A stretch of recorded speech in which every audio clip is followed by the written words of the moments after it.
Ladies and gentlemen, this is WRAPSTAR Boxing Knowledge, only for the hardcore boxing fans. This is a live for you.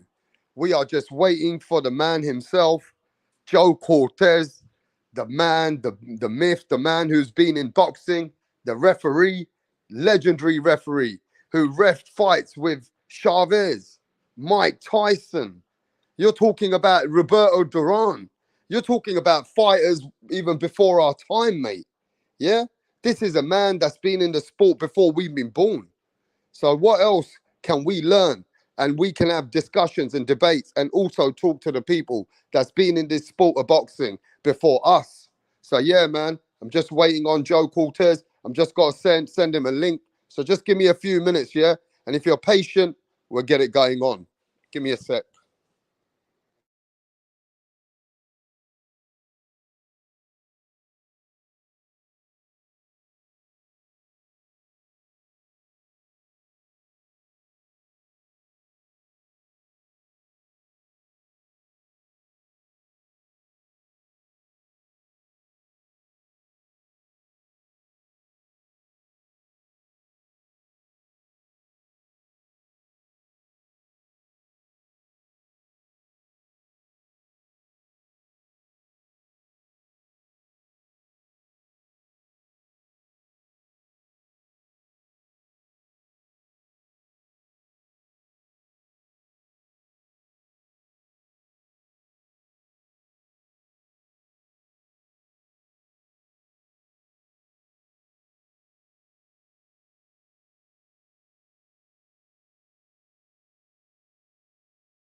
Just give me a minute, guys. I'm just trying to work out the link for the referee himself, Joe Cortez. Give me a sec, mate.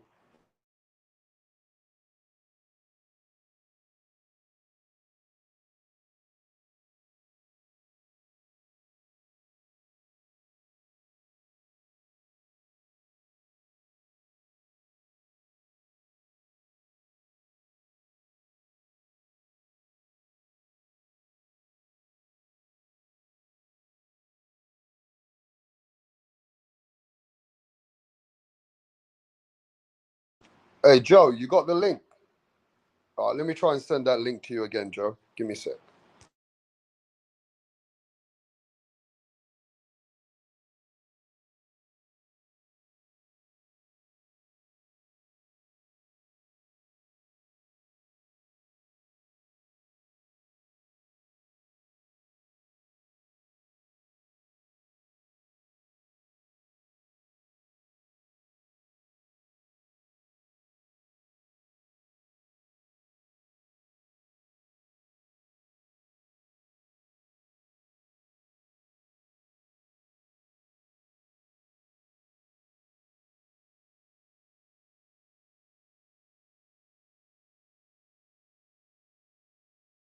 Okay, Joe's just getting himself situated in his studio.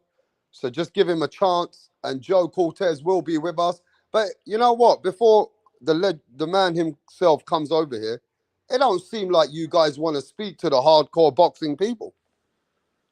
I think you guys rather just have some other conversations today, right? We got a man who's over 70. I don't know, how old is he? 70 something. I know Joe Cortez is 75 or, been in the game way before us. You know what I'm saying? The man's an inductee Hall of Famer, 2011.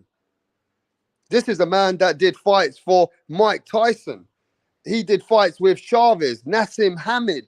He did fights with Amir Khan, Madonna. He did fights with all the legendary fighters, man. Yeah. So if you guys are not really feeling that you want to talk to the mans in boxing, just let it be known, bro. Me and Joe will chop it up behind the scenes. You know what I mean? Just like we do. Me and Joe just gonna make a private video. Then I'll put it up later. If you guys don't want to be the guys that want to speak to the referees, the judges, the people, then sometimes you got to remember, this is how we speak to the community. We speak to the boxing people that are in the sport of boxing, the ones which are referees, judges, cutmen, people which are in the sport, matchmakers. You know what I mean? This is how we know everybody's vibe, right? So you guys are all like, oh man, you know, you want to speak about Canelo all the time. You want to speak about all that Shakur Stevenson, Devin Haney, Teofimo Lopez. You want to speak about all them topics what are going on. That's what you want to speak about, don't you? Right? But remember this, we are a real boxing channel. We ain't here just to speak about all the fighters every week. We want to speak to the people which are in the sport of boxing. And, you know, big up to Joe. Joe Cortez giving us some time. Let's see if I can help him get this link, gang. You know what I mean? And you know what? I'll be honest with you. If I don't see you guys want to chop it up with the realest people in boxing, then I'm going to start chopping it out with them by myself. If you want to chop it up with the realest people in the sports of boxing, people that have been here before me and you, then remember this. We got to speak to all kinds of people. Right? So just give me a sec and let me see if I can get this link done for Joe Cortez. Give me a sec. You know, Joe Cortez did the fights with Chavez Sr., Mike Tyson, fucking Roberto Duran, Sugar Ray Leonard. You're talking about a legendary referee, Nassim Hamid. You know what I mean? This guy did the fights with Canelo Alvarez. He even did the fight with Amir Khan and Marcos Maidana, for what I remember. And if not, did he not do a fight? Did he not do a fight, if I'm not mistaken? Who was the referee for Victor Ortiz and Floyd Mayweather? Right? Who was that referee? Now, give me a minute.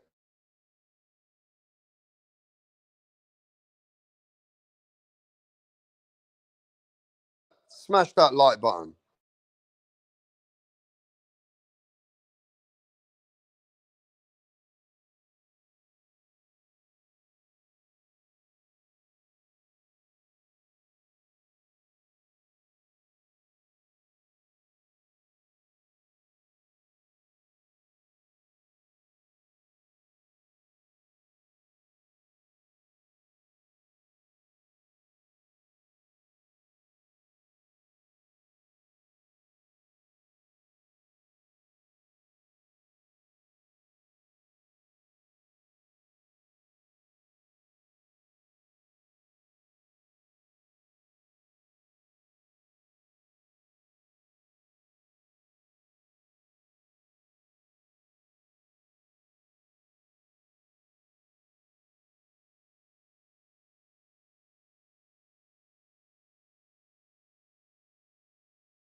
All right, ladies and gentlemen, we're just waiting for the referee, Joe Cortez, to get situated in his seat studio.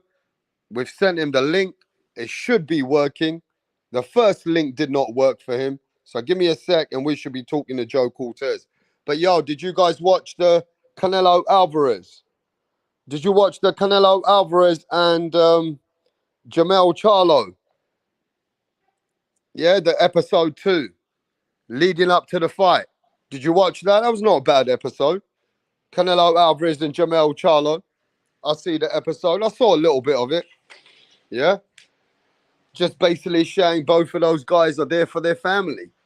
Jamel Charlo with his kids, Canelo Alvarez with his kids, just showing the importance of being with their families and their children.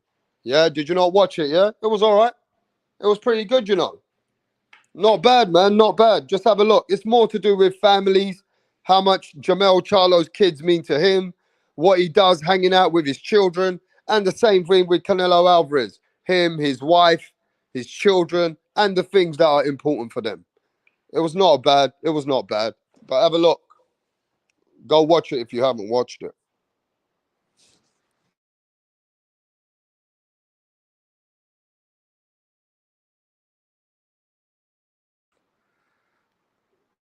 Yeah, so that wasn't a bad episode, man. Canelo Alvarez, Jamel Charlo, episode 2, leading up to the big fight, September the 30th.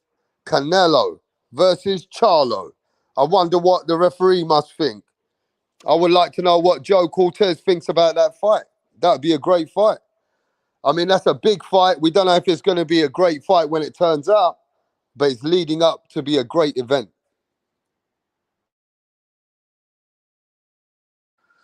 So yeah, everybody hasn't watched it yet. It seems like people still haven't watched it. You know, smash that like button, support the channel, and we should be kicking off the interviews shortly, all right?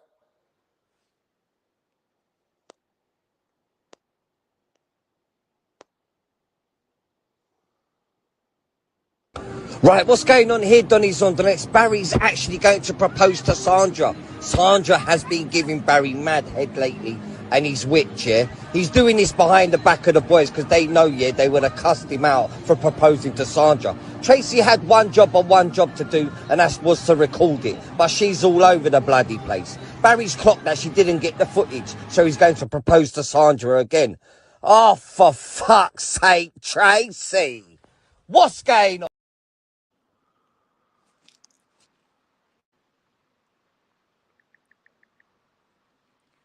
Now we know that, you know, referees do play a big part, Eric Gomez, boxing scientist. You know, referees play a big part in boxing, but only certain referees make it to be the guys at the top, like the Mill Lane, Richard Steele, Kenny Bayless. There are referees that make it where people, like, they're in the most world title fights. If I'm not mistaken, Joe Cortez did over 170 fights. I don't know how many of them are world championship level. But, you know, I got to ask him some questions if I can get him on here. We're waiting to see if we can get him on here. I don't know if he's having trouble. But, yeah, referees, you get some referees that are more known than others. Some referees actually make it to be big referees, like, you know, the ones for the world titles. And I want to know how they get there. And they must go through a journey to be the best referees, right? You got referees that are high up there with the boxers when it comes to world title fights. There are some referees, but there are a handful which are at the top. You know, there are handfuls for which are at the top. You get some referees that are not known like that, but you get some which are really, really, you know, they make it. They make it into induction Hall of Fame. They become in the biggest fights in the world, and boxing like to use those referees, right? And Joe Cortez was one of the best referees. When I was growing up, Joe Cortez was been in the game for years. But when I was growing up, bro, he was doing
It's WRAPSTAR. You see, WRAPSTAR. it says, It's, okay, Joe Cortez, okay.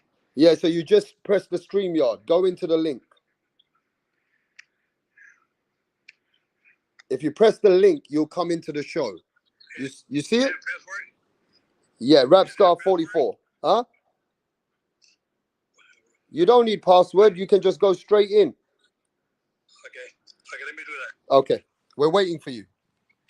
Okay. Okay. Thank you, brother. All right. We're waiting for the man himself. We're waiting for Joe Cortez. He's having trouble with the link, but he should find the link right now. He should be finding that link right now. We're trying to help him out. Let's see if we can get this link going for Joe Cortez. You heard him there, didn't you? He is old school.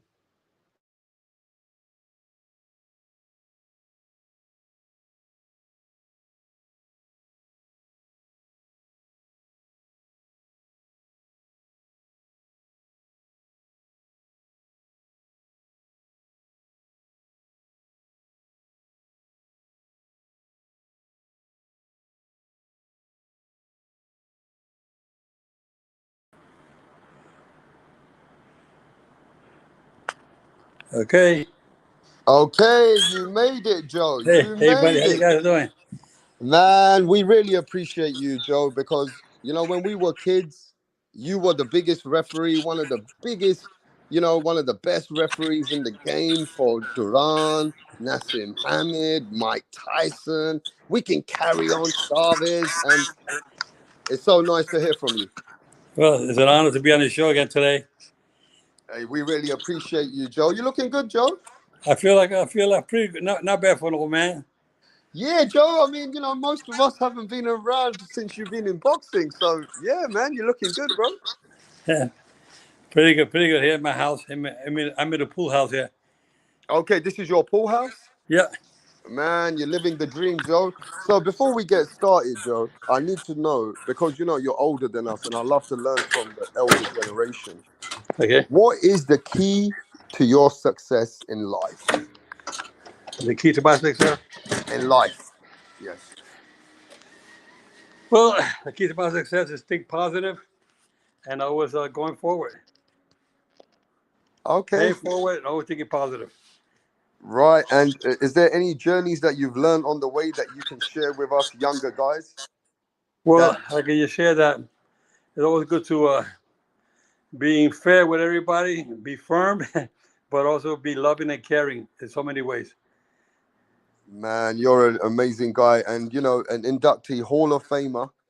Let's not forget. And you must have some proud moments in your life, but I'm sure being in the Hall of Fame is one of them, right?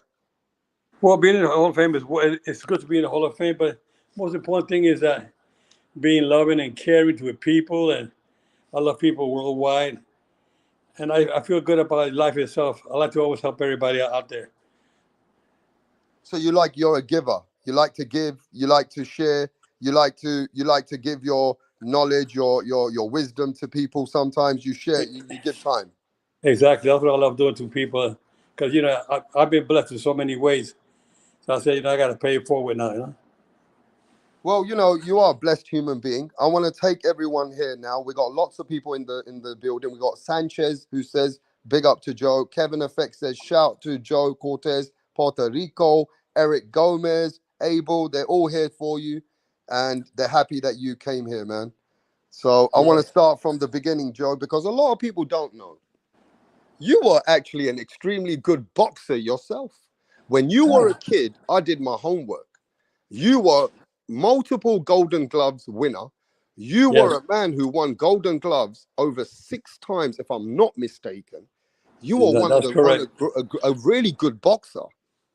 Not bad. I lost one fight in the pros out of 19. I lost 2 out of 45 in the amateurs. Wow. So, I mean, in some respect, in your professional career, why did it not take off?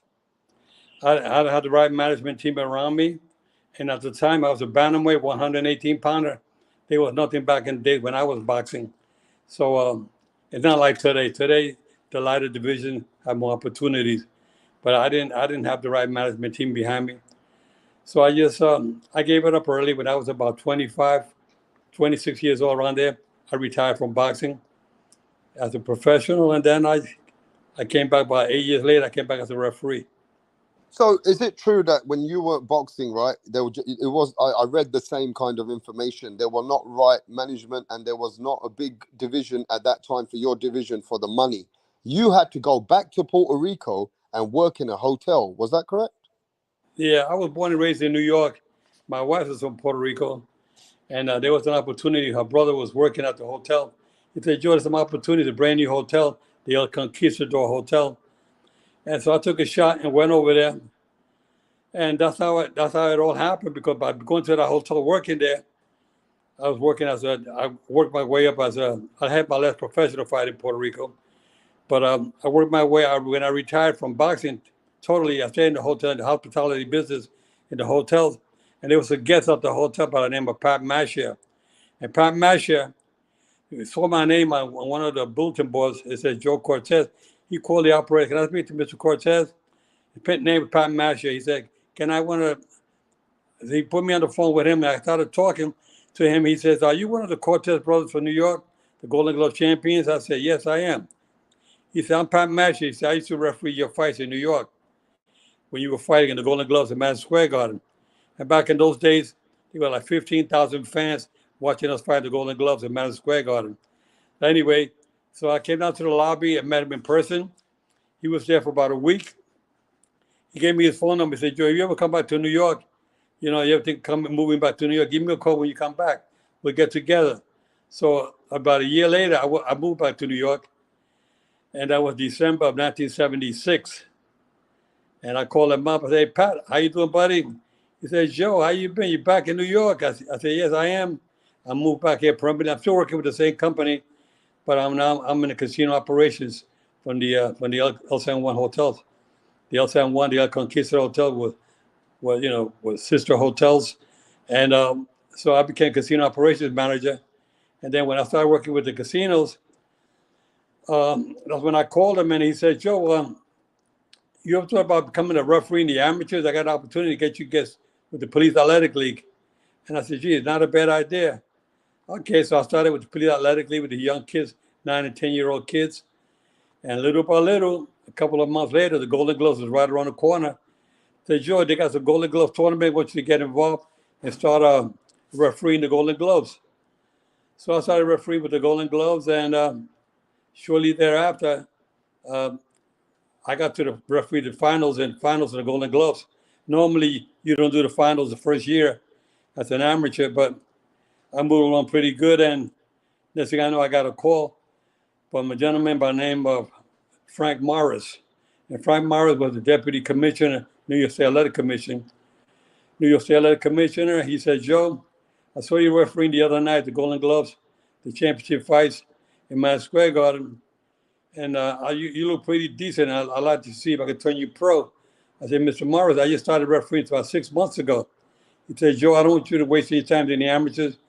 You have natural talent. You'll be good in the pros." I said, "Am I going to be getting any work?" And he said, "Joe, I promise you to start doing the 4-rounders and 6-rounders for the first couple of years to get you started." I said, "Okay." So they gave me a license as a professional, and that was back in 1977. And then my dream was to do one world title fight. So before I got the title fight, they kept giving me the 4-rounders and 6-rounders. Next thing I know, about a year and a half later, they gave me a main event on national TV on World of Sports in New York. And I said, "Wow, that's really nice doing a main event." They said, "Joe, you're looking good. You're championship material. You'll be good as a championship referee." So a couple of years later, next thing you know, in 1982, they offered me to referee Arvin Pryor and Miguel Montilla for the lightweight championship. And that was in Atlantic City, New Jersey. And from then on, everything took off from there. And little by little, I kept working my way up the ranks. Like I said before, my dream was to do one world championship fight. And when I retired September of 2012 with 176 world championship fights. So Wow. I reached my goal, more than my goal, and I was inducted into 4 Hall of Fames: New Jersey Hall of Fame, the World Boxing Hall of Fame, the Nevada Boxing Hall of Fame, and the International Boxing Hall of Fame. So I said to myself, I think I've accomplished enough already. I'm going to get out of here, and let the young referees take over. So I started working with the younger referees, and I've been, paying it forward. My thing is helping other people out there, and that's what I do today. I like to work a lot with the young kids, get them on the right track. And I like to work with the senior citizens as well. I like to help our senior citizens and get them on the right track. There's a lot of opportunities for seniors that don't know that is out there for them. So I'm constantly helping out, always paying it forward. That's what I do. That's what I love doing the best. Man, that people in the chat, I really appreciate it. Eric says a lot of respect to you, Joe, for telling us that. But I appreciate you telling us the names and the people that how you got into this position, because sometimes we speak to the guest and they'll say, well, I got to this situation and that's all she wrote, and now I'm here. But the way that you remember Mr. Morris and individuals, it's nice of you to go back and give these people how you actually met these people and how you became who you are. Because being a referee, I want to ask you, do all referees get to a point where they can make a good money for their family, or is it a tough business? I never did it for the money. Uh-huh. I did it as a hobby. Uh-huh.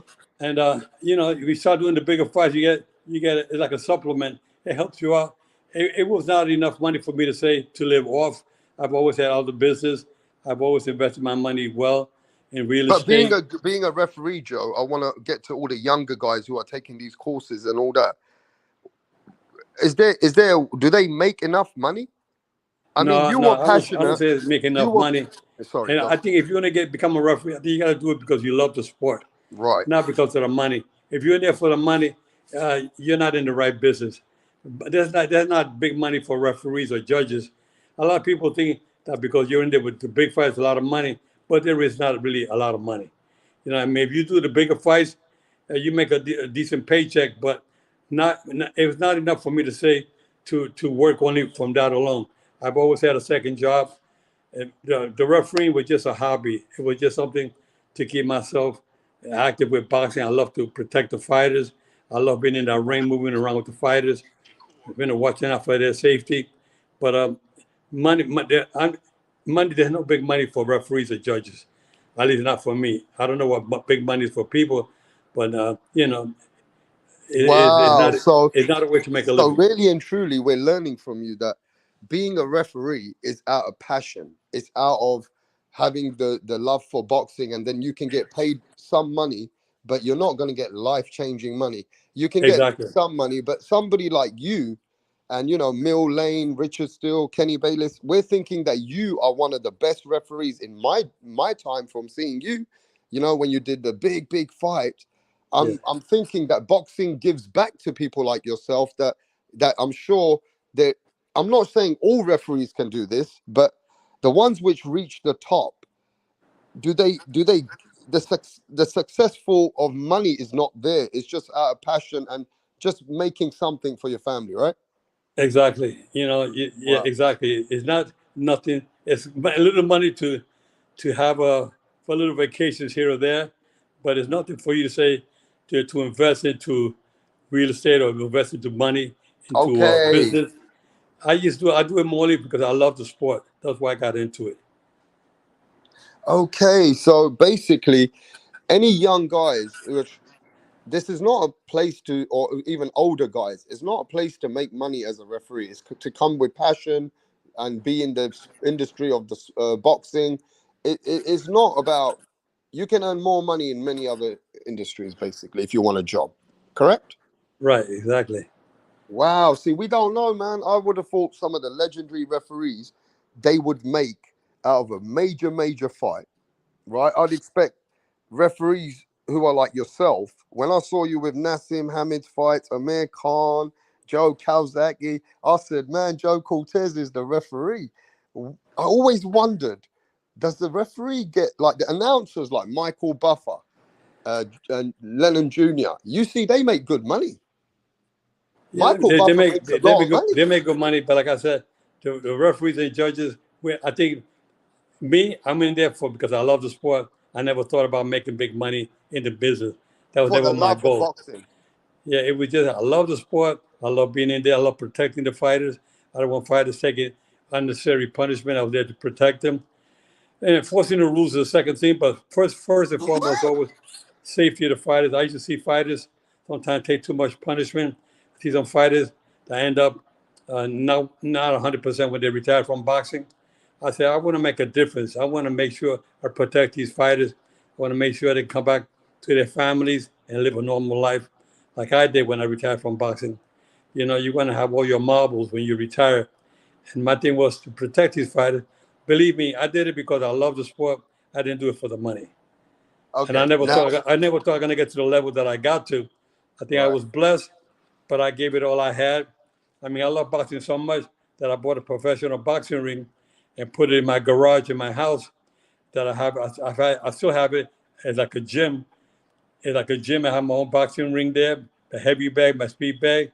I like to work out. I did that 20 years ago. That ring is still the same. I keep it real nice and beautiful. If you go to my website, fairperfirm.com, or go to joecortez.com and pull up my website, you can see that what I do. And I I even turn my house into an assisted living. I have Wow. a nice assisted living there. I kept my gym separate from the assisted living, but we have 12 suites. It's called La Mansion, Yeah. LAMASION, La And where is that? Mansion, like the mansion, La Yeah. Mansion. La Mansion, where is it? It's in Las Vegas. Okay. It's about 2 blocks from where I live right now. I kept the house there, and it turned into a high-end assisted living. And I kept out to keep, like I said, keep paying it forward. I like helping out the seniors. It's a good place for seniors to live, and they can live a nice, comfortable life in a high-end style type of home with beautiful nurses and the beautiful chef that we have. Good chef, a sous chef, a regular chef. It's a beautiful place with elevators in the house and nice putting greens. Have a nice gym. Have a sauna room, a steam room. You have everything there for have a big theater, a 20 seat theater where they can sit down and watch movies or watch the fights or any sports. They can watch there in the big theater. It's a real nice size theater. Yeah, amazing. That's amazing, man. At least you got your own journey, your foundation, the stuff that makes you busy, and whatever means something to you is what keeps you ticking. So that means you already have, these are important little things that you put together, and that's amazing because everybody needs a purpose away from themselves sometimes, right? Exactly. And I tell these fighters out there, you make some money, invest it into real estate, invest your money into something, where you can live off when you retire from boxing. I don't want to see fighters end up broke. I want to see fighters live a good lifestyle when they retire from boxing. I mean, boxing is not a game. You don't play boxing. Boxing you're in the hurt business. It's very serious. And if you're making some money, get out before you get hurt.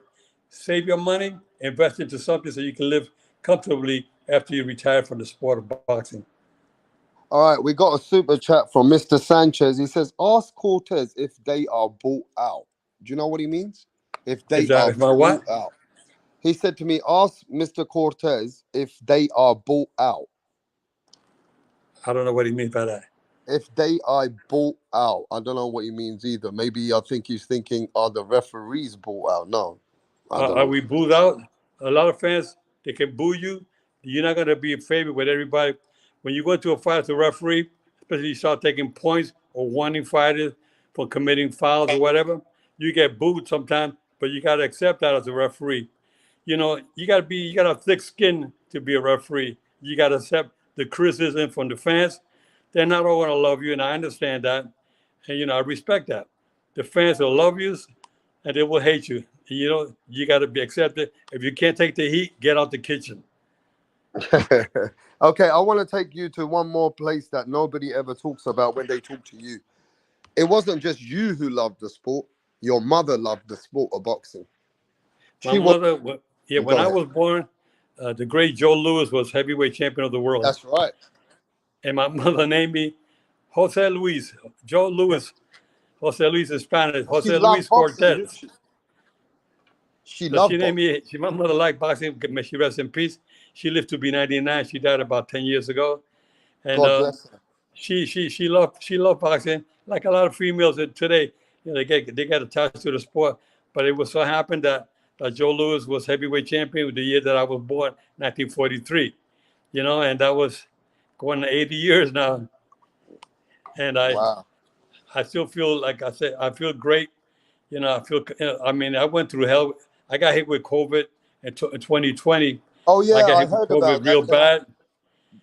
Can And I tell the I got all people kinds about of get well wishes from so many fans around the world. They didn't think I was going to make it because so many people were dying from COVID. And I remember I was hospitalized for 5 months, but I kept strong. I refused to take the full count. I said, I'm going to keep going forward. I got a purpose in life. I'm here to help people out. I got to make it. And God gave me my second chance, and I made it back. And here I am, back to normal again. Man, you know that COVID time, I remember because you put a message out and you were being very strong and you were saying, just let the people know I will come back. Remember? Yeah. And I Yes, remember that yes. COVID time, it was a very delicate time because we lost some people. And when you got sick, the boxing world was like, we lost Marvin Hagler, but not to COVID at the time around that time, right? Right, exactly. And we were thinking, what's going on? And I'm really glad that, you're here with us. And, and that was a time in your life that, I'm sure, it's just not a good time for everyone. But, you're here and you're here to help and you're here to do more. Exactly. There's a purpose for me, so that's why I'm here to help him, paying it forward. I remember I got 2 phone calls from Mike Tyson while I was in the hospital, and I got a call from George Foreman and Diego Magdaleno, so many Kevin Kelly, so many fighters called me, wish me well, Oh, that's speedy recovery. beautiful. But Mike Tyson, I told Mike, he said, Joe, you got to make it, buddy. He says, you're like a father figure to all of us. We all respect you. We all love you. You got to make it. I said, I'm going to make it, Mike. I'm going to be okay. Thanks for the call. A couple of days later, he calling me again. That was when he fought Roy Jones Jr. at the exhibition. Uh-huh. That's when he was calling me around those days. We talked about that. Oh man, Yeah. Mike and you have a different relationship because look, don't forget, when you were in boxing, you weren't very close to these guys. I remember even when they used to put their hand around you, that wasn't something that you appreciated because No, you I wanted. didn't like that. I didn't like that. But Mike Tyson always tried to, he was always a gentleman, especially when I retired from boxing. Then I was able to say hello to him. And a lot of fighters, I was not able to get closer because that's not my thing. My thing was to do my job as an official. I didn't like some fighters. They were getting when they want to fight. They wrap their arms around you to take a picture, and I didn't like that because they didn't look good. They felt good about it because they were happy I was the referee, but I didn't feel comfortable because that's not my position to be friendly with fighters. But after now you retired, you must have now a different life, and a different relationship with some people like Mike Tyson and your own friends now because now you're no longer in the sport as the referee. But it's still kind of hard for me. People think that I'm close with all these guys, and I'm not because I just it's like it's in my blood already. My DNA says, boxing is in my blood, and Right. I just can't. It's kind of hard for me to kind of socialize with fighters. I appreciate they come up to me, they shake my hand. Now that I'm retired, I can appreciate that, but it's still kind of hard for me to be too friendly with the boxing, with the promoters, with the managers, with the trainer. It's kind of hard because I've done it so many years. I grew up with boxing, and I retired in boxing as an official, and it's kind of hard for me to say I'm close with anybody. I really am not really that close. I appreciate the friendship when they shake my hands, when I go to the Hall of Fame, when I go to a special event, or maybe I go to a fight and they have to fight. They always come up to me. They want to shake my hand. I shake their hand like a gentleman, but that's about as far as it gets. I really don't. I've had Julian Jackson on my podcast talk show, the Joe Cortez Show. Yeah, we're going to talk about that towards the end a little bit later in detail. But yeah, Julian Jackson, how's he doing? He's doing pretty good. He been on my show a couple of times, and yeah, I talked to him. That's the guy I talked to. He lives in the Virgin Islands, and I talked to him to call him to be on my show. I had Holyfield, guys like that talked on my show. You know, guys that I refereed in the past, and I enjoy having them on my show to respect, to share their knowledge and wisdom about boxing. That's what I like doing. I like talking about. Today I had an older lady. It was it's got to do with pregnant young ladies. So she helps these pregnant young ladies from 14 to 24 years of age. And I had her on my show today, talking about, helping these young folks. Where can they go for help? Do that with the youngsters. Then, like I said before, I also talk to the seniors, get the seniors in the right direction to help them out as well. So that's what I like doing the best. So I want to know about your show. Let's talk about the show right now because you already mentioned it, right? Now, this show, when did you start this podcast of yours? Well, I've been doing podcasts for over 10 years, 12, 13 years. And I've always talked about boxing, but I was trying not to make any predictions or fights or like that. But I like to talk about fighters. Some of them that are retired now, and some of them that I know. Some of them I referee, some I didn't referee. I just like to talk to them and see, how did they start their boxing career, and what advice can they give to the young fighters that are coming up.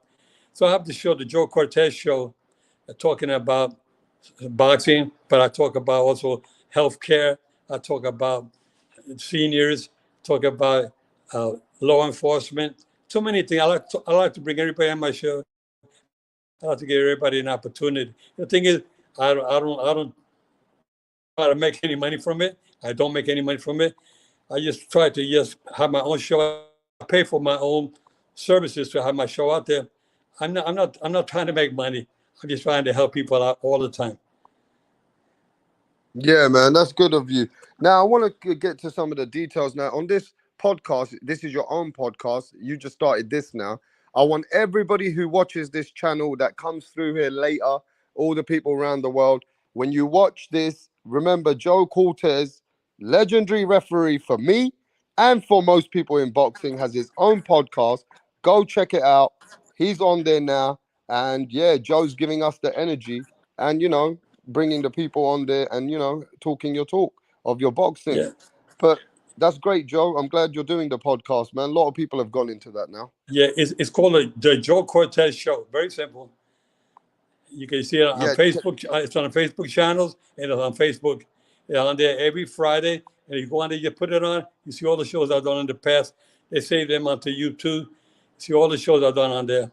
I just love sharing my knowledge and wisdom about refereeing and for all walks of life. I like to give good advice to people out there and bring people to give information about what they're doing in their business, in their life, to share it with the community. okay. Now I want you to share this with us as well. You've been in some legendary fights. When I say as fans for us, these were big fights. I can't even stop to mention you've had 177 world title bouts, right? You are the man Yes, in the middle.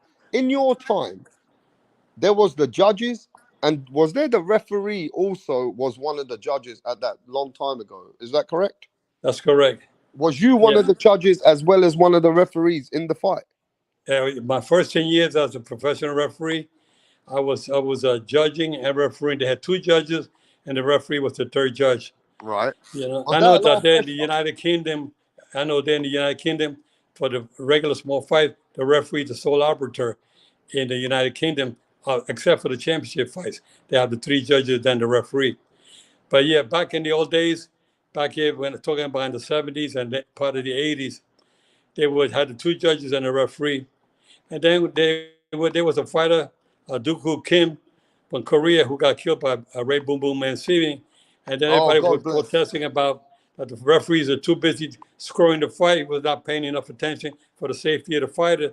So therefore, Right. the WBC said, well, let's cut down from 15 rounds to 12 rounds, and let's take the judging duties of the referee away from him, let him focus more on enforcing the rules, and we bring in the Yes. third judge, and let the third judge score the fight so the referee can concentrate more on the safety of the fighters. So that's what happened back then. Okay, talking about the WBC, we have a friend of this channel, which is Mauricio Suleiman. He came on Yeah, here a few times explaining to us about his father, Jose Suleiman, and how they changed the rules and they right, implied new rules. And now you're just confirming to us, there were rules that had to be changed, and the referee no longer was the judge because, like you said, they wanted the referee to focus more on refereeing. right. Right It was it, now, it, it, it sorry. was a good move that the WBC made that decision. I think Jose Sulaiman, one of the great sanctioning body presidents, and his son Mauricio, he calls me like Uncle Joe. Every time he sees me, he calls me Uncle Joe. He respects me a lot. He's seen me since he was a young kid Okay. coming up. He saw me coming up from boxing when I was a referee back in the '80s. He was a young kid coming up. I used to see him at his fight with his father, and then when his father passed away, they passed the torch to the son. And the son's doing a very great job. Very proud of the work he's doing with the WBC. They have a WBC care program. They help out with kids around the world, with boxing equipment, with training clinics for the betterment of the sport. They have great seminars that are given for the WBC referees and judges. And I like the way they're running the show. And I was always very proud to be a part of the WBC. I did a lot of my championship. I would maybe say half of my championship fights were WBC fights. Yeah, now I want to say this though. Yeah, a lot of people have appreciated the WBC sanctioning body for years. Most fighters have wanted to be on that green belt. It has been historical from the Ali days. Now they're very big foundation, but today's fans and you see fighters, there's a lot of complaints that there's too many belts. Whereas before there wasn't that many belts, and now there's confusion. There's regular belts, and then you got one guy like Tank who has a regular belt, but the real one, Devin Haney, has the real one at lightweight. So you can see, right, that there's a misconception with the more belts now in this era than there were in your time. What do you think about Yes. that? Well, as a pros and cons, uh, the the uh, the good part about it is that there's more opportunities for more fighters to fight for championships, and and being with social media today and boxing is spread more. There's more happening around the world. Before there was only one sanctioning body, and they had like 12 champions, and that was it. So now you can multiply that by four sanctioning bodies. So you got four champions, four championship sanctioning bodies, and the more fighters are able to get an opportunity, I think it draws more fighters to want to become fighters because now they got a better chance to become a world champion. Like when I was fighting, there was only one sanctioning body, and that was it. You know, so it was very difficult for fighters to make it. So the best side about it is that some people don't even know who's the champion. Maybe I'm fighting only 10 or 15 fights already fighting for a world title. Back in the day when I was fighting, if you had 15 or 20 pro fights, you were not even considered to be fighting for a world title.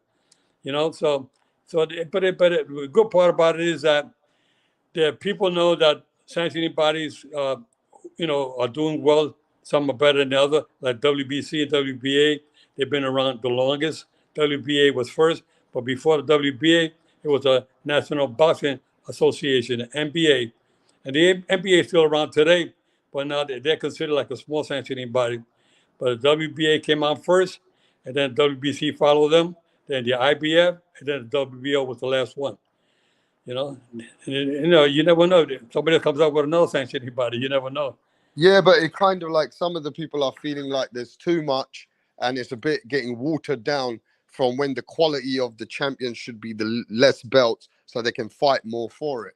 Whereas now they've spread it and there's more opportunities for everybody to hold a belt. So networks are selling, oh, he's a world champion, but he's the elite world champion, he's the franchise, he's the super. I said, bloody hell. Yeah. Well, You know what I it mean? depends. It depends how they promote the fight. You know, I say more power to them. I want to see everybody, uh, do good in the sport. I want to see fighters get to a championship belt. There's more opportunity for them to make it. So their dreams will come true. Where it's only one sanctioning body, it's going to be hard to make it to the championship. But now there's a little, like I said, a little bit more But everybody knows that who's the real champions, and let the fans figure it out. Say, well, there's 4 out there. Who's the best of the 4? You know, so let them pick out who's the best. But sometimes, even me, when I was a active referee, they say, Joe, who's the heavyweight champion of the world? Back in the beginning of time, there was only Muhammad Ali. That was it, you know. Then the other champions came about, and then the other one, and now it's like, who's the champion today? I don't know. Next thing you know, they get stripped of the title, and next thing you know, there's an elimination fight coming up, and then there's so many. Every 3 months, every 4 months, this guy loses the title, the other guy wins the title. Sometimes you don't know who's the champion. Even as an official myself, I used to say, I forgot who's the champion. So many champions that you can't remember all of them.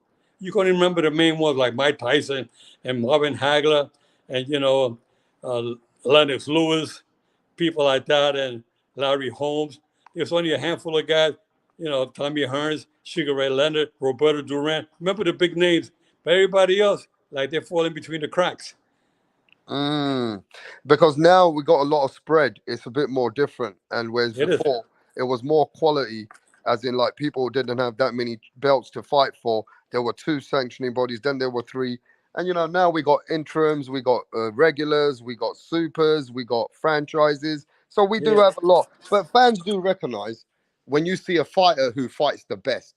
When you see that, then you recognize this guy is the true champion. He should be, you know? It's not, it's not hard to differentiate from that. But now, Cortez, I want to ask you a couple of questions that I know that the fans always like to ask. In boxing, we have seen, and I know you don't even have to answer this in this way, but it's been like a gangster's paradise from years ago. And you've seen that I'm not saying, like some people feel that there's corruption in boxing sometimes, very rarely, but there is sometimes. Do you agree with that there is corruption in boxing? I don't think there's corruption. I think what it is, some of these officials are not qualified, you know. And I say that back in the old days, before when the mob used to run boxing back in the 30s and the 40s and the 50s, the mob was controlling boxing until they all got caught, they all went to jail, all that stopped. But now you got officials who are just not qualified to be judges or referees at the top level. So they're incompetent officials. That's why I said it's so important that the sanctioning bodies give more seminars so the referees and the judges, especially the judges are in a hot seat. And I don't like the position where they're sitting at right now. I think the judges should be raised a little higher because they miss so many punches. I did a study about 10 years ago at my ring, and I put 3 judges on the top and 3 on the bottom, the same position, to see, you know, who would score the best. And the judges was sitting a little bit higher than the judges at the regular position where they are now, the standard position. The ones higher missed hardly any punches. Where on the bottom, they were missing anywhere from 9 to 19 punches per round. On the top, they were only missing 1 to 2 punches per round, per judge. And I said to myself, you know, it goes to show that the judges are sitting in a very blind position. They miss punches because of the angle where they're sitting. The fighters throw a punch, and maybe this judge saw the connection, and the other judge couldn't see it because the back was facing to him. But if you bring the judges up higher, they're able to see. That's why on television, you get the cameras from above, and the fans at home can see a better fight than the judges who are sitting right then and there. So I think that the position of the judges should be raised a little bit higher, at least another 4 feet higher than what they're sitting at right now. That's why in tennis, you have the referees in tennis, they're sitting on those high chairs up there so they can see the lines better from up there. Otherwise, they will have them sitting on the apron, on the ground level where the tennis players are, they'll miss everything. So it goes to show that if you raise them a little higher, you're going to see much better. So I already told Mauricio Suleiman about it. I told Paco Valcasal, the president of WBO, and I told the WBC, they should try to do this idea. I did the study. They should start it with preliminary fights, 4 rounders and 6 rounders, and see how it works. You can see that the judges, because the judges that I put to do the study, I'm not going to mention any names, but they're household name judges. And they were telling me when I did the study, I used them to be my judges for the study. And I said, Mr. Cortez, I see 80% better from the top up there now than what I do from a regular standing position. So it proved to them. I did round after round. I was in the ring with two fighters, and they had clickers in their hands, and they were counting how many punches were missed that they couldn't see.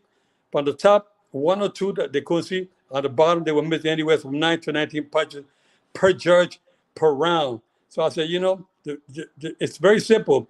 And one of the writers for one of the magazines told me, Joe, that is the most simplest but most ingenious idea I have ever heard. I'm going to give you 4 pages in the Ring magazine. They gave me 4 pages, but nobody is really willing to make that move. I mean, Until it they make seems that like a move, move that you're still should going be to made continue already. having controversial decisions. But that move should be made already. If there's some studies that they can show that the judges can score better, because there's been some horrific cards, and Yeah. the fans have been like, how can this judge score it like this? And how did the other 2 judges have it totally different to that judge? There's Yeah, been because a lot of back because and they're forth. not all sitting together. They're different sides of the ring. So they see every judge sees a different angle, so they score Uh-huh. it differently. You're gonna continue having that until they change the position of the judges. Okay, so it seems like something like that, what you're speaking about, it should be put into play. Like you said, they need to put something like this into play and going higher. They need to be sitting up way higher, right? Yeah, at least 4 to 6 feet higher than what they're sitting at right now, and it could be done. The complaints we get about people saying, "Well, the chairs will be blocking the view." I said make acrylic chairs where they can Uh-huh. sit a little higher, and in this way you avoid these controversial decisions. Start with the 4 rounders and 6 rounders to do the study. With the smaller fight, then you can see that it's working with the smaller fight. It's working. Now we can bring into the bigger fights. Got you. Now I know that this ain't you was in another time, but in the 40s and 50s, and like you said, the mobs have always been in the sport of boxing. There has been always these talks and these myths. Oh, the mob or somebody had approached the referee. See that fight? It's not right. Did No, anybody ever, Joe, ever approach you in an indecent way in the no. sport of boxing? No. I think any official who will get let themselves get caught in a conversation with anybody like that, there'll be a disgrace to boxing. I think an official judge or referee should just think about calling the fight the way it is. You're not there to be favoring a hometown boy or favorite fighter. Don't let nobody influence you in any way whatsoever. Don't let no sanctioning body just because you're a member of a sanctioning body. When I was refereeing, I refereed for all 4 sanctioning bodies. I didn't particularly care to work just for one. I worked for all of them because I felt I was free to do what I wanted to do and do my job the way I saw it. I don't owe nothing to nobody. I didn't kiss up to anybody. I didn't ask for any favors. I didn't ask for any assignments. I let my work do it by talking for me in the ring. And I think that's the way it should be. No judges should be influenced by nobody. And I say any promoter, any managers or trainers should stay away from officials, and officials should not let them in. They say hello, you say hi, how you doing, and keep walking. Don't fraternize with anybody other than your commissioners or your It should colleagues that you just be work with. straight corporate. That's right. You gotta be neutral all the time. If you can't do that, you shouldn't be in boxing. But that's why there's only one of you. I'm fair, but I'm firm.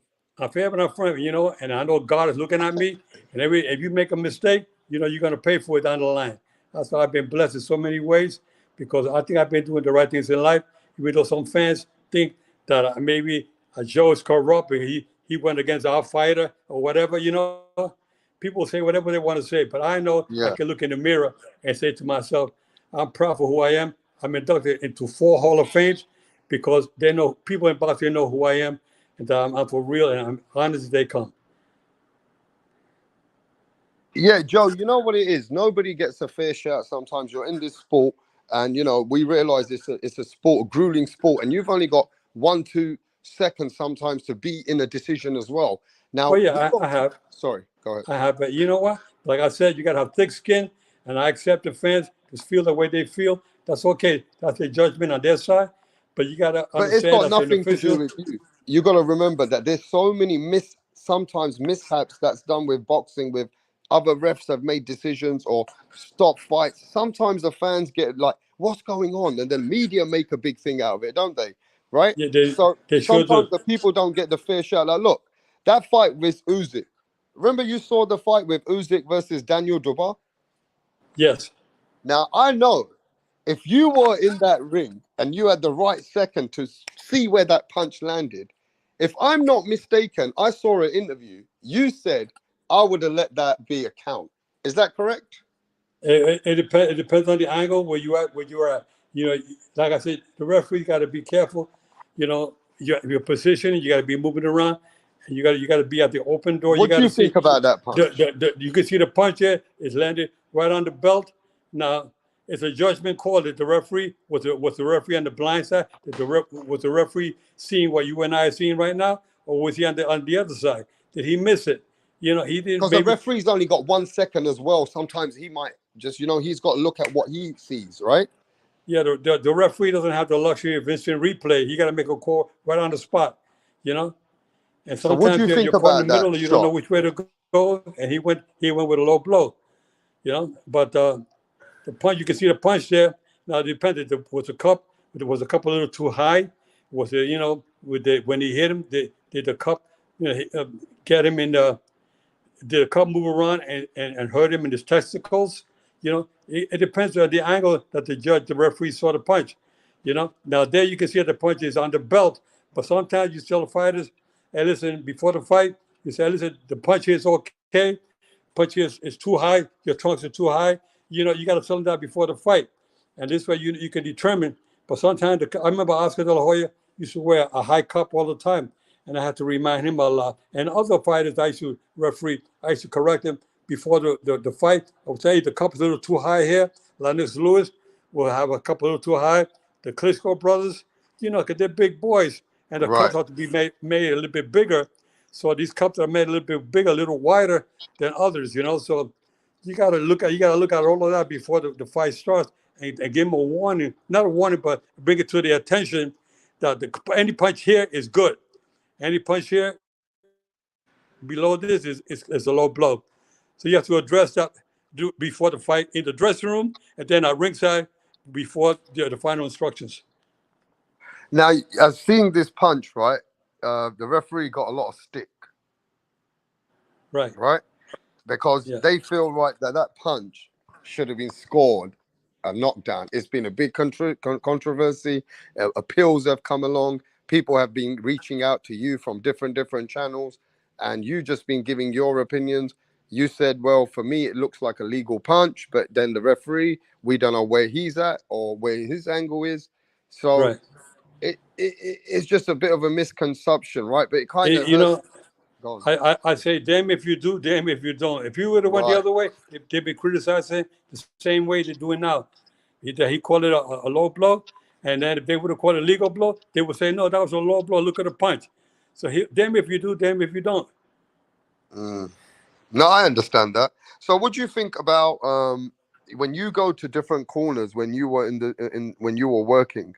You had to go to each changing room, and I'm sure you would always get the complaints from different trainers to let you know. Well, Joe, I need you to look out for the clinching. Joe, I need you to look out for Mayweather's sucker punch. I Right. know all these things that you must have to always listen, but you have to make your own mind up of what everybody's telling you because ultimately, Joe, you're Exactly. scoring you're the one who's the ref.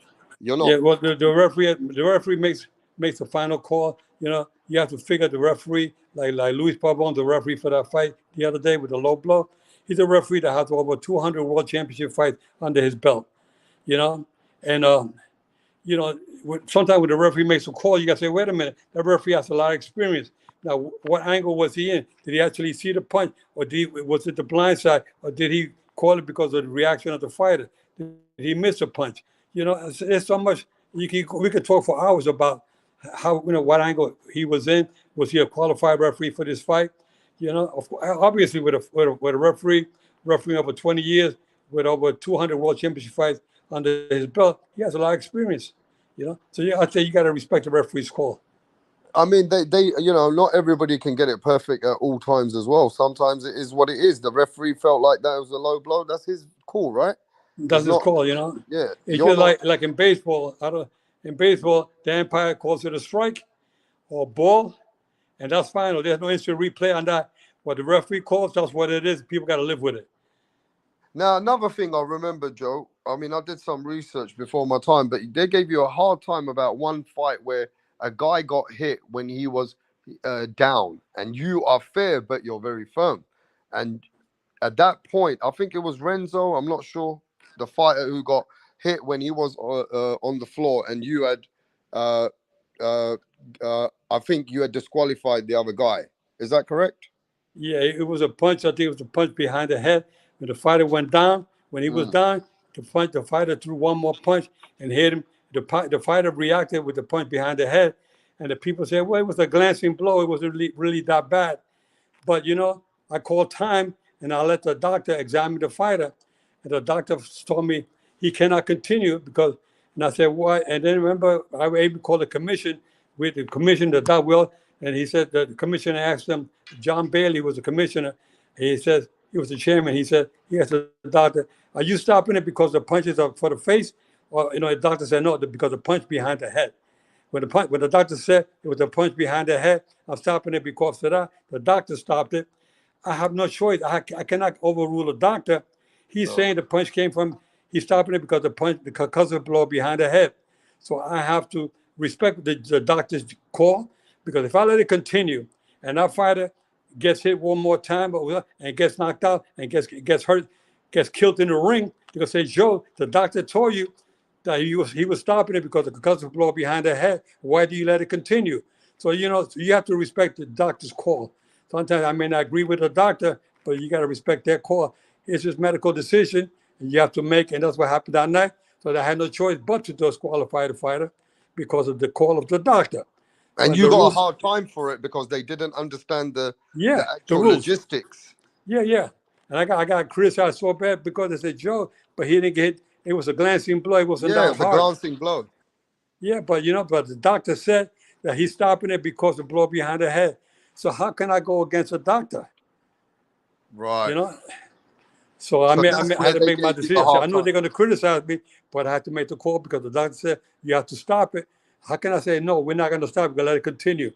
I let it continue. And we already knew that the guy was already taking a beating. He was getting hurt. But if you have to stop it because the doctor said stop it, and I let it continue, he gets killed. They said, Joe, look, it's your fault. The doctor told you to stop it. You didn't stop it. You see? So Yeah, the, but the, see, rule, the rule says, the other side went mad, Joe. oh, They they were went mad. mad. And I don't blame them. But that's Yeah. what the doctor said.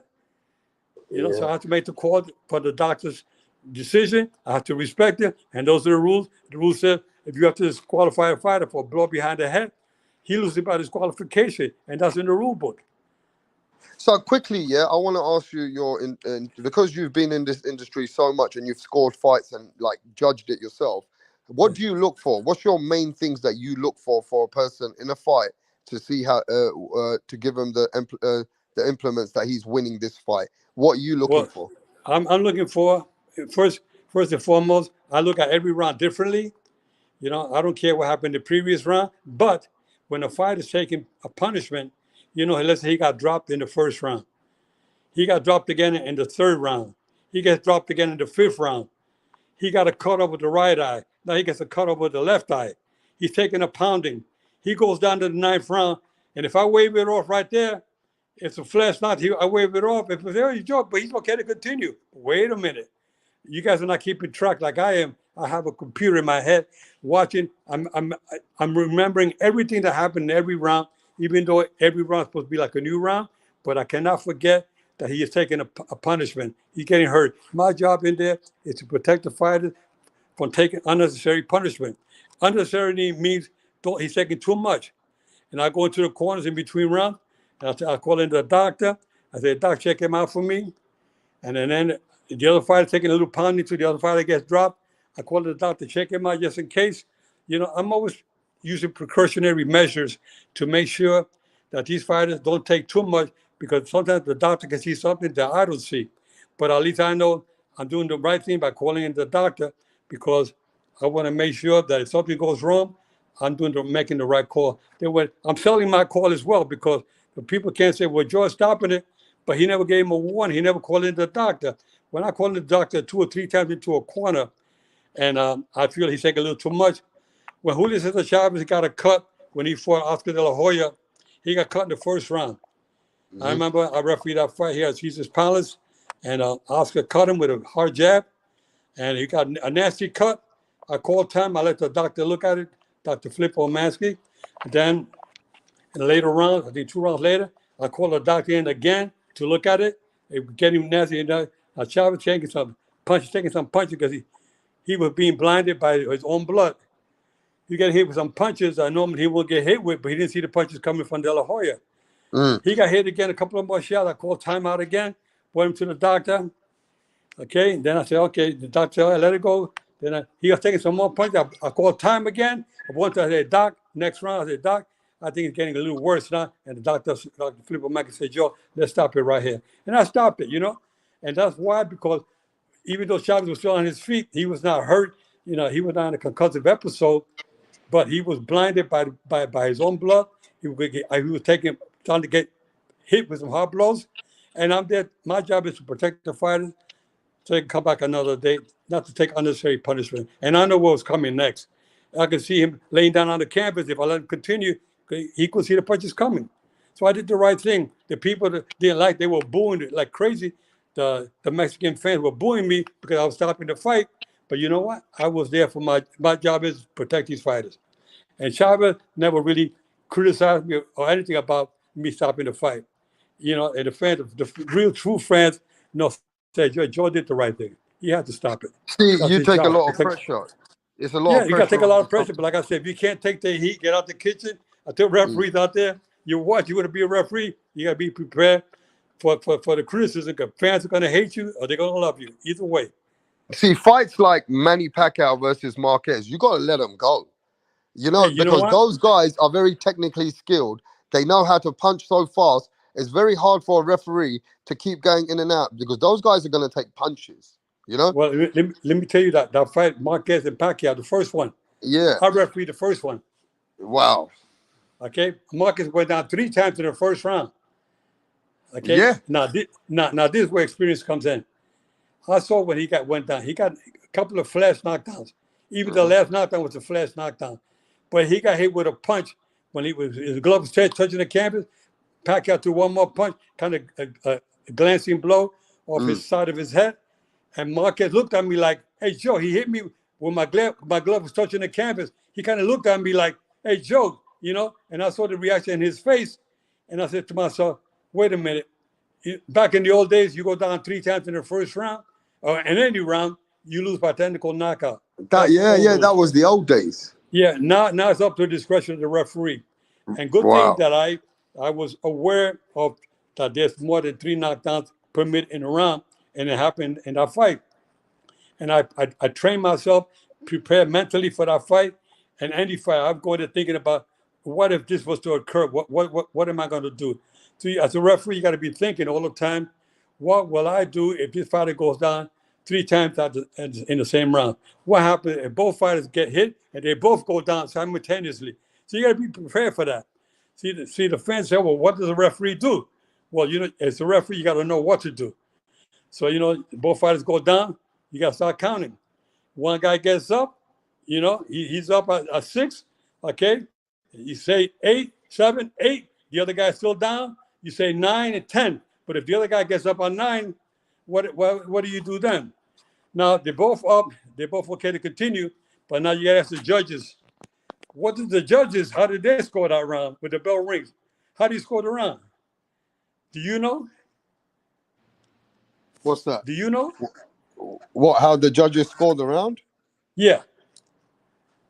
If they both go down. If they both go down. And most people in boxing don't know. If both fighters get knocked down, it's not going to be a 10-10, is it? It's not a 10-10, is it? No, not a 10-10 round, no.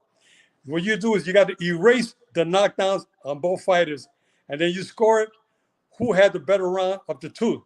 But you forget about the 1 point for getting knocked out. They both got knocked down. So you erase that, and the judge got to call it a 10-9 according to who won the round in the judgment of the judge. But they have to score it high because they've both been knocked down. So they have to score it high. But the rule is, as a judge, you erase the knockdowns on both fighters, and then you score a 10-9 for whoever won the round.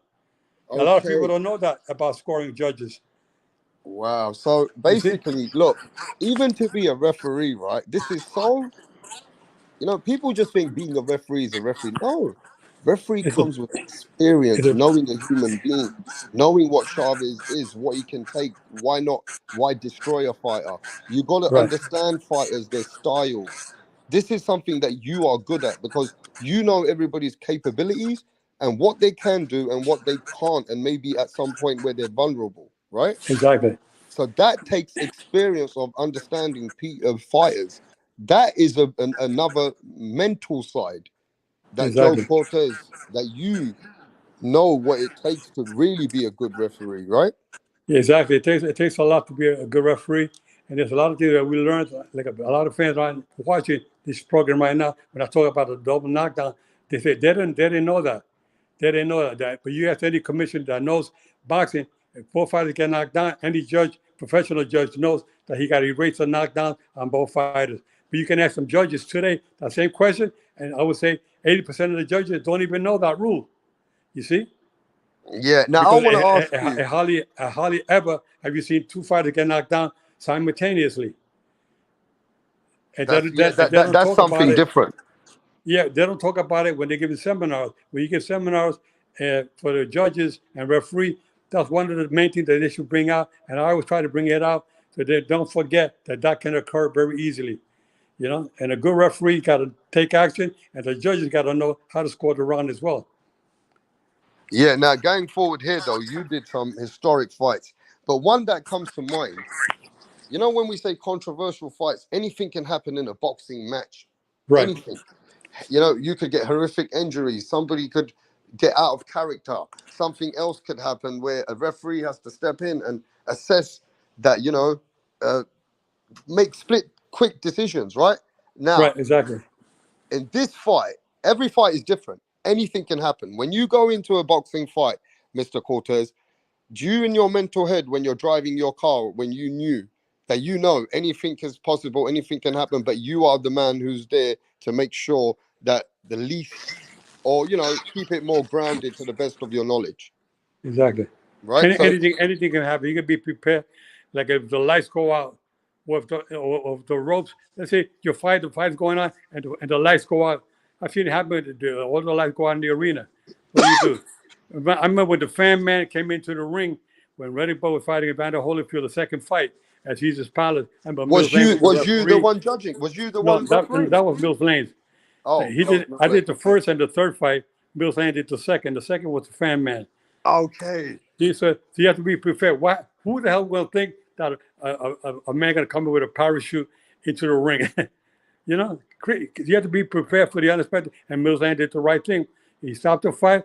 And he put the fighters in neutral corners, and they cleared out the whole mess. And it took like 20 minutes before they commenced the round again. And that's a fight that Reddy Bull lost. That fight, Reddy Bull won the first one, and Reddy Bull won the third one. I was involved with the first and the third. Now, But some of the most controversial fights that you have been in, not when I say I know what controversial, but everybody says, fights. Joe. People would bring up the Ricky Hatton and Mayweather fight, Yeah. and people would bring up the Mayweather fight and Victor Ortiz. Yeah, I want to talk to you about Victor Ortiz and Mayweather. Now Right, that fight was getting a little bit dirty, and to the point where Victor Ortiz was getting, very aggressive, trying to keep, charging in, but Mayweather was very slick with his defense and trying to pop shot. But then at one point, Victor Ortiz headbutts Mayweather, right. right? He headbutt him right, right. And he headbutt him. What did you do next? I call time.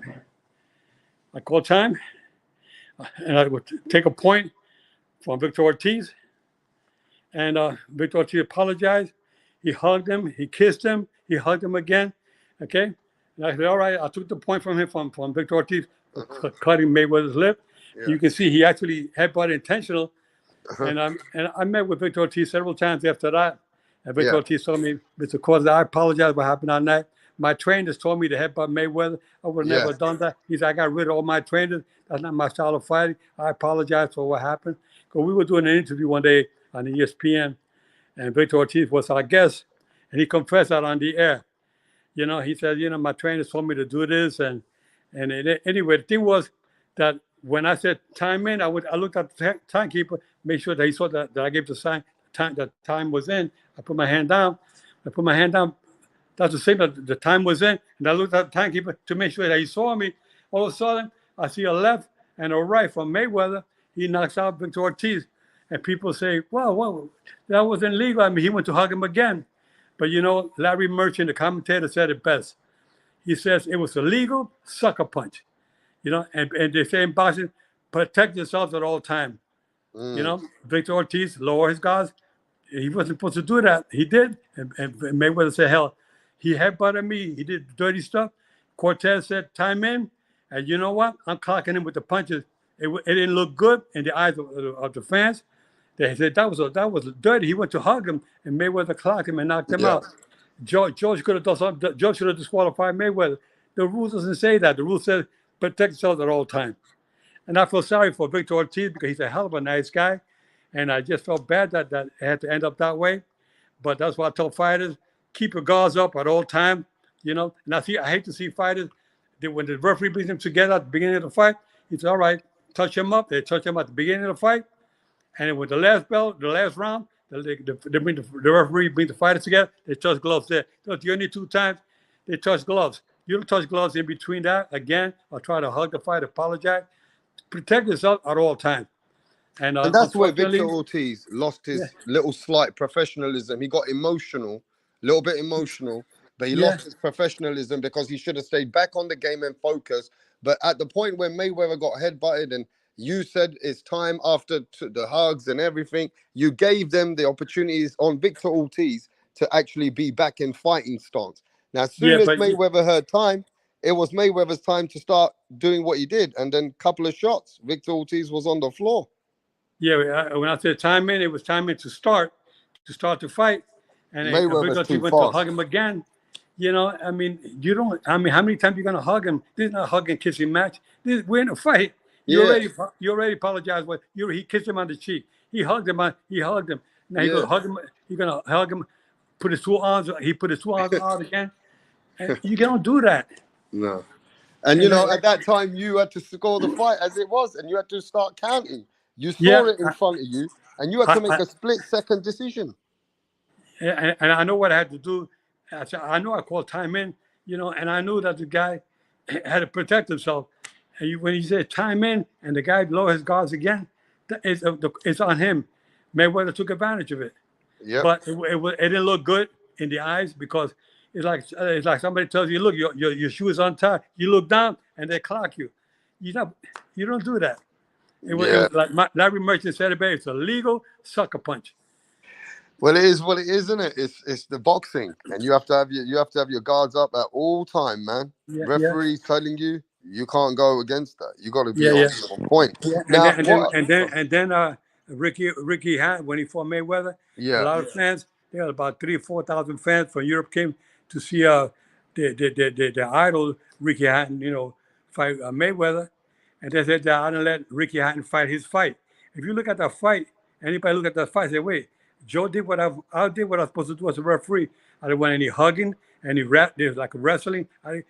You see referee going break. You got to go in. Did he get into a hugging break? You got to break. But it was constantly, and I had to break him. And the fans said Joe didn't let Ricky Hatton fight his fight. Well, you know, if you say break, this is not a hugging. I mean, it was too much rough tactics inside. You say, all right, break. You got to break. You know. And you just can't let them stay in there and try to work out of it on your own and wrestle your way out of the clinch. No, break, it means break. You stop punching and you step back, you know.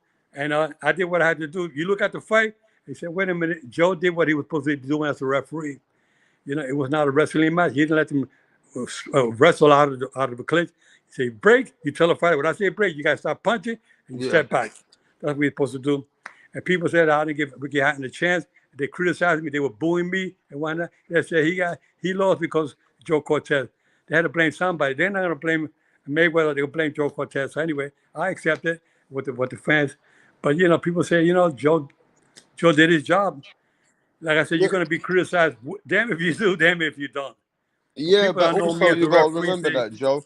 Sometimes you're never going to win with the fans because they've come out to support that fighter, right? So they get Yeah, very emotional. they got very emotional. And I understand that. You love what you come to root for your fighter. You travel cross country all the way overseas from Great Britain to come to Vegas to see a fighter and to see him getting beat by a guy that you don't like. A lot of people don't like Mayweather for whatever reason. Well, you know what? The fans have every right to feel the way they feel, and if they boo me, I have to accept it.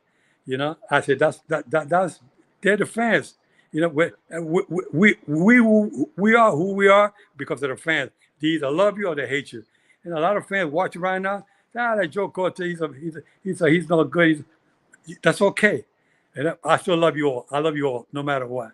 And you Because know what? without you Now guys, we got to remember that we respect you more now because we don't have you active in the sports or in boxing anymore.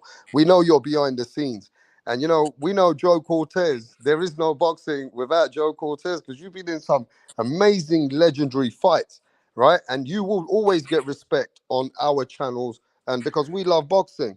But I will say this: you've been in some historic fights, man, and now I've seen you. It feels good for you to be a fan because I've seen you as a fan on other channels. You talk about fighters now. You give the fighters their props. Now you're a fan, right? So you're one of us. You watch the sport now like a fan because you love the sport. And I've seen how you are. So my thing is this: what fighters, like I've seen you speak about some fighters. Now I want to talk to you about today with all the guys who are going to watch this today. What fighters does Joe Cortez think are today's fighters that he looks at, that he likes? well, there's a bunch of good fighters out there today. I like to watch. You got Devin Haney's one of them. Yeah, You how have good is Devin Haney, Mr. Cortez? I met him when he was 10 years old Mm-hmm. at a PAL tournament in the amateur. He was about maybe he came up to about too much. He was a small little guy, and I said, "Come here, young man." He went to it's a PAL tournament that they had in Mesquite, Nevada, and I told him, "Young man, who's your trainer?" He says, "My dad." I said, "Can you bring your dad over here?" He brought his father over. I said, "Sir, this kid is championship material. This guy is going to go places in boxing." 10 years later, when he was 20 years old, he was a WBC lightweight champion of the world.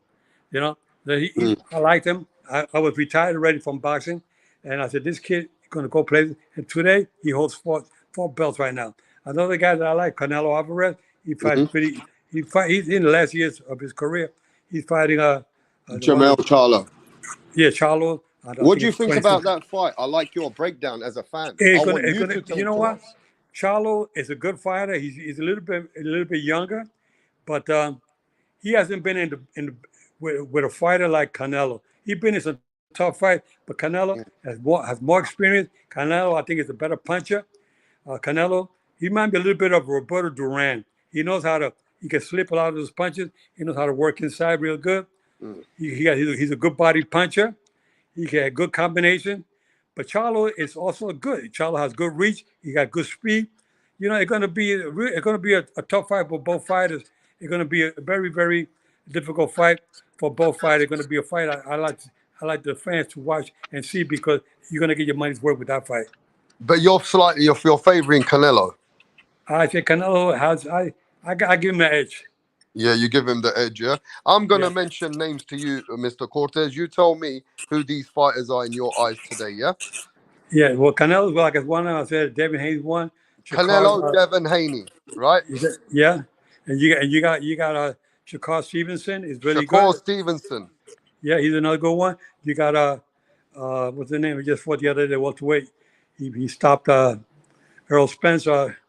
Terrence Bud Crawford, Terrence Crawford. It's another yeah, good one. He's one of my favorite ones out there too. He's yeah. really, he really, yeah. He's up. He's 35 years of age, but But what do you think about that fight as a fan? That you know Errol Spence, you're a boxing fan like well, us. I said I looked at it this way. I said Errol Spence fought Sean Porter and beat Mm, him by decision. mm, Terrence Crawford fought Sean Porter. He knocked out Sean Porter. mm. So I said, you know what? So I got a favor. I was going with the favor. I was going with Crawford. Crawford because of the punching power and But the and way he beat him, Mr. Cortez, he Mr. from the second run on, the first round was like a feel out round for Terrence Crawford. He Yeah. figured him out after the first round. The second round, he came out after him. He tore him apart from the second round on. Wow. If I would have been a corner working with Earl Spence Jr., Uh-huh. I would have stopped the fight in the corner at the end of the 8th round. I would not let him come out for the 9th round. You know, Really? So you would have stopped that fight? if I would have been his cornerman, Yeah. why let him take any more punishment? He was taking too much already. At the end of the 8th round, I said, you know what? He not going to do any better. It's best to stop it. You know, come back a bit another day.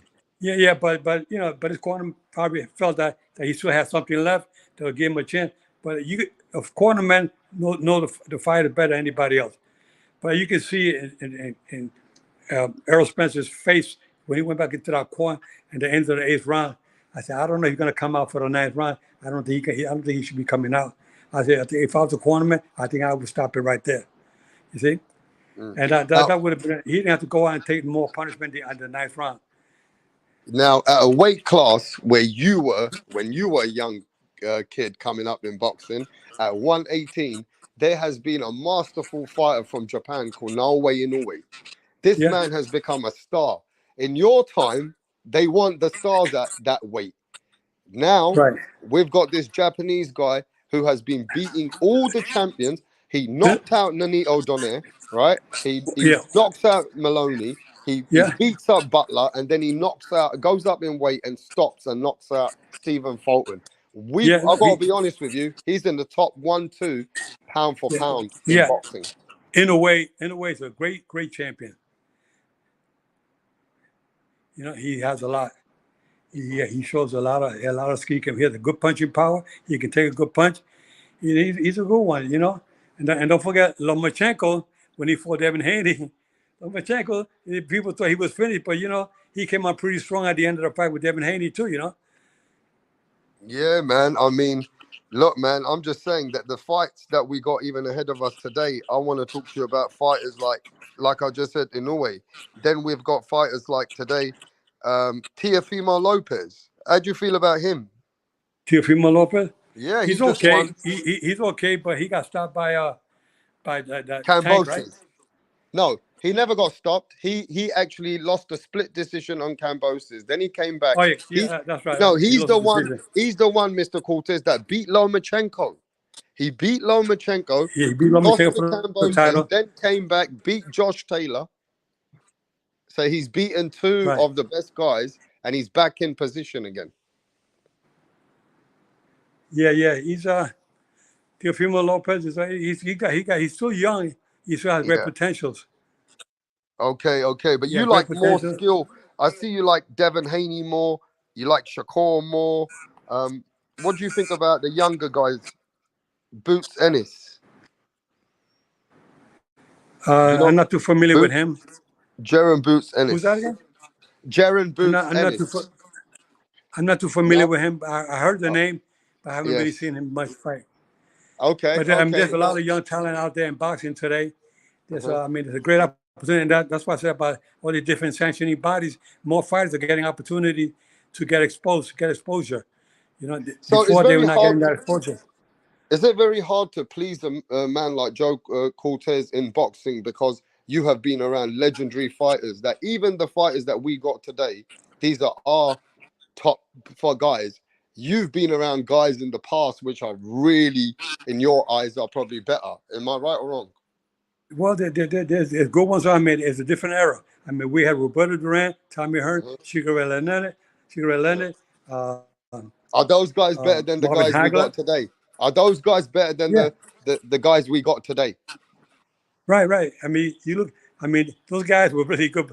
But you got some guys today that are really good as well. I mean, you look at the heavyweight division back in the era when I was refereeing.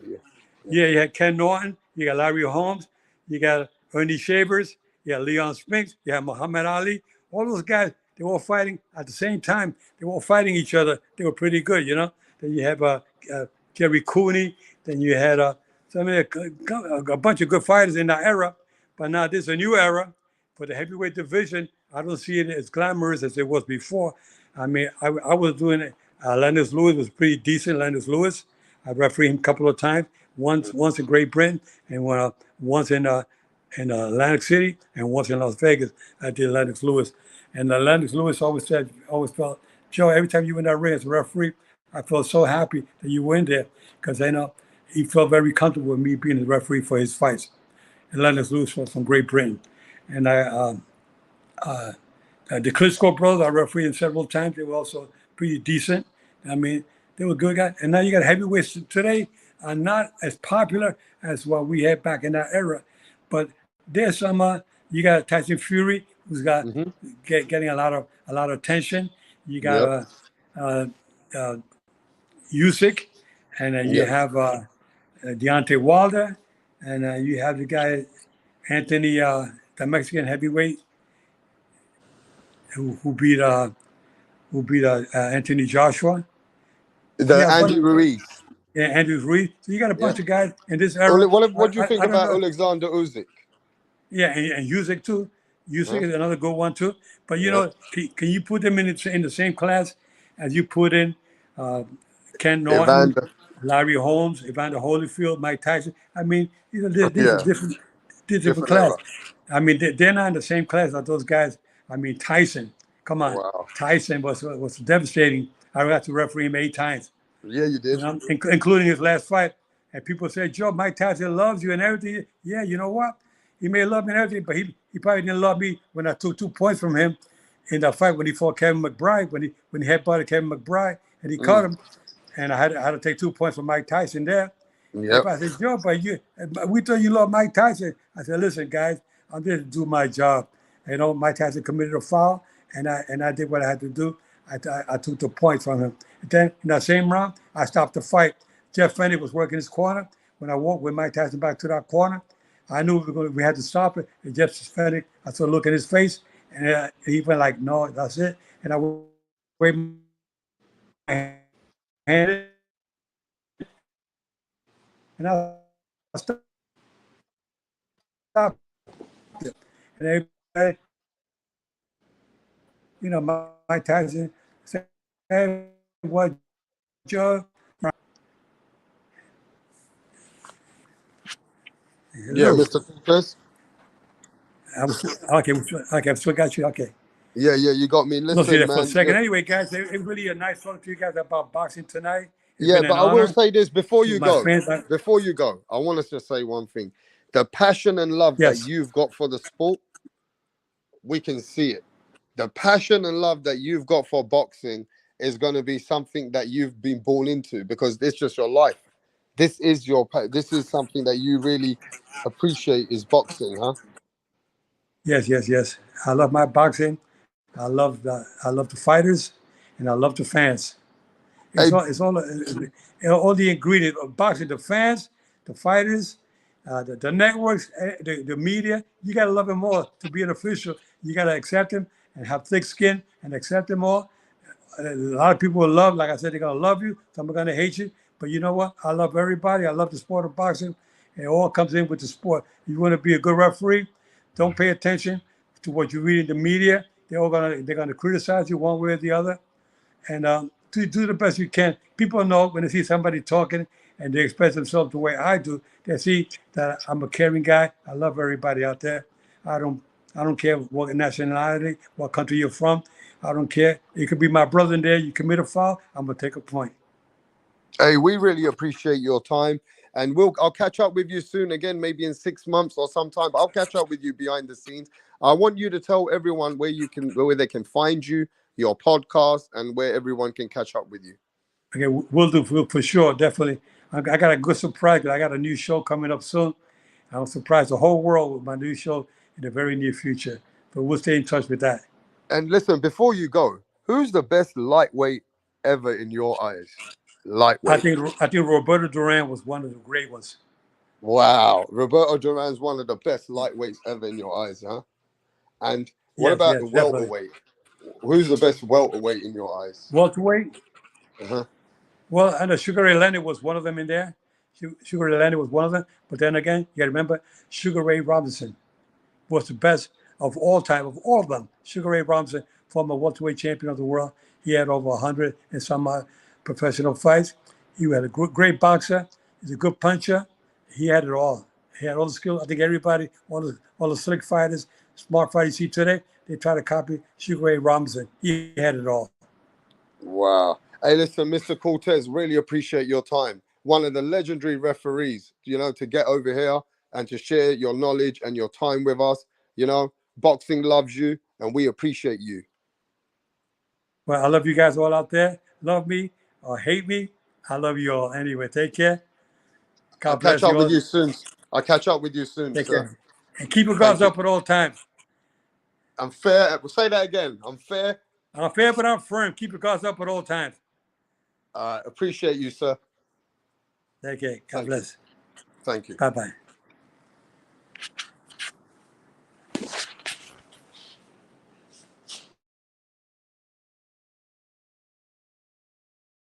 Ladies and gentlemen, the legendary referee came over here, shared his time with us.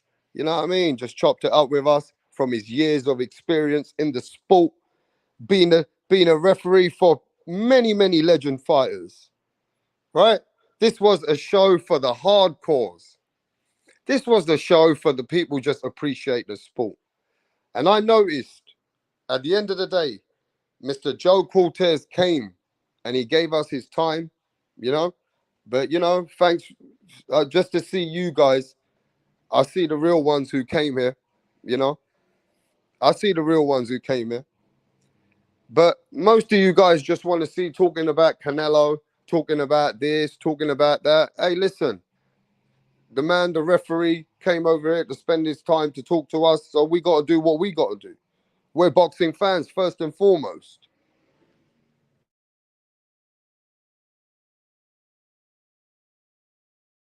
Give me a second. I still got Joe in the back end. Let me just help Joe. Give me a sec.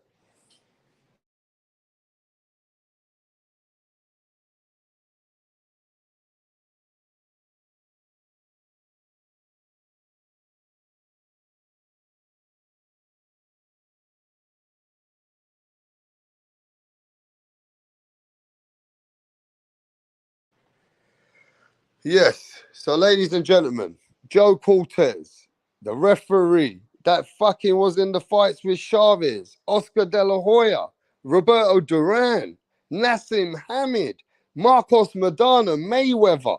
Man, all of them, bro. You know what I mean? But you see, you guys, I respect the real ones who came here, but you guys really did not support the real ones who come over here. You guys didn't really come out to support Joe Cortez. It was a great interview.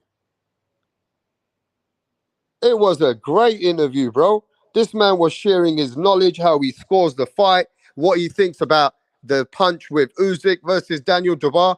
Mate, if this interview was for 2 hours with the legendary referee, you can't go to ESPN or Fight Hype or Fight this or that channel and get a man to chop it up with you. This is a 77-year-old, 70 something. I think he's 75, 77. A man that's been in the sport, retired. He was the same referee that helped Conor McGregor behind the scenes. Conor McGregor reached out to Joe Cortez. Mike Tyson calls him like a father. Iron Mike Tyson calls this man a father figure. And you guys didn't come out here for this. You guys didn't turn up for the interview, bro. The ones who came, they came. Yeah? The ones who came, they came. And it's not even about me. It's about you guys should have come out to support him. He been around the Ali times. Joe Frazier, Sugar Ray Leonard, Marvin Hagler, Thomas Hitman Hearns. This guy is a man that was done 8 Mike Tyson. Bro, this man has reffed 8 Mike Tyson fights. This man has refereed 8 Mike Tyson fights. Ain't many referees who can ref Mike Tyson's fights like he could. Yeah? So put some respect on Joe Cortez, mate. Legendary man. Right? And you guys don't even know your boxing. that you don't think is that interesting? He told you about the Victor Ortiz and Floyd Money Mayweather in that split time where Victor Ortiz headbutted Floyd. Whoa, man, those are legendary moments. Guys are all gazing out here, man. What you want to talk about? You guys are all gazing out here. I'll bring you the real hardcore boxing people who are coming here chopping it up. But you guys rather chop it up when it's talking about the same shit all the time. Come on, bruv. You know what I mean? Nah, you guys wait now. I might have to shut this one down, bro. But what a great interview. Man, you know what? The stuff that we spoke about, did you even see that he had a fair conversation? I even asked him, did any people approach you? I even asked the referee, the man himself, you've heard the stories that did anybody approach in the gangster world, the underground world? Is there corruption? I asked him even, did anyone approach you to try and, swing your way or say, hey, man, do something for us? I asked him questions, bro. He was explaining. We had a proper other, you know what I mean? We went to different topics. Come on, bro. But yo, man, look, big up to the referee. You know, we just like this sport of boxing. And, maybe the fans are not that big about legendary referees. Yeah? Maybe the fans don't, but they got their story, they got their views, they got their boxing talk, they got their way of what they understand and what the way they see it and how they look at the sport. It's very fucking interesting, bro, if you ask me.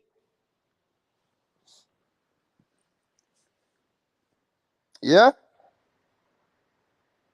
Great one, Rap. That man been there. Yes, John McSmith. Yes, CBR. Real Boxing TV. Man, let me tell you what, bro. This man at least came and put some respect on our name. This man came over here and spoke. This is a man that's been in Mike Tyson's fights, refereeing just one fucking legendary guy, Mike Tyson, and he's refereed it 8 times. 8 times. This guy was refereeing Roberto Duran. He's doing some serious fights. Nassim Hamid. All these fucking fighters. Mayweather. And this guy came over here to chop it up for 2 hours. And what do? You guys are getting drunk. Not 80% of you are getting drunk on a Friday. Saturday for me. Most of you are fucked out your head. And the ones that always do come support, they came in support. I'm just surprised that people don't want to listen to referees and judges. You know what I mean?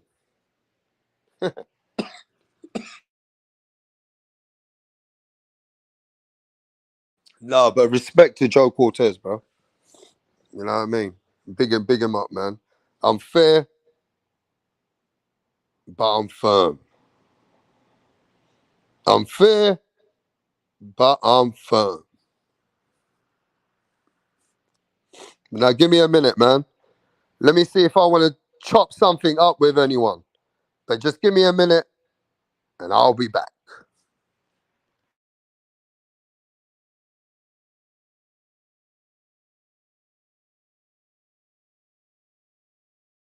What up? How are you? I'm great. Can we meet you? My name is Tunde Tupac, aka the Rap Killer, Tunde Tupac. the Rap Flexer, kill them all. Your name. Your name is Tunde Tupac. Tunde Tupac. You can write the Rap Killer there. But Tunde is your It's name. okay.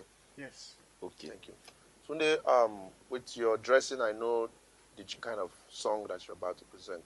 Yes. So you want to tell us about it? Just rap game. I kill the rap game because the haters want us down, but they're not going to get us. You don't Calm need to down. tell us about the haters now. Rappers, right? You're a Yes. rapper. A rapper. Good. Let's hear you. Check it. Ha ha. Check it. Ha ha ha. Check it. Check it. Check it. I rule everywhere. I rule. They want to take me down, but they cannot take me down. Yeah, I rule New York. I rule Lagos to Atlanta. We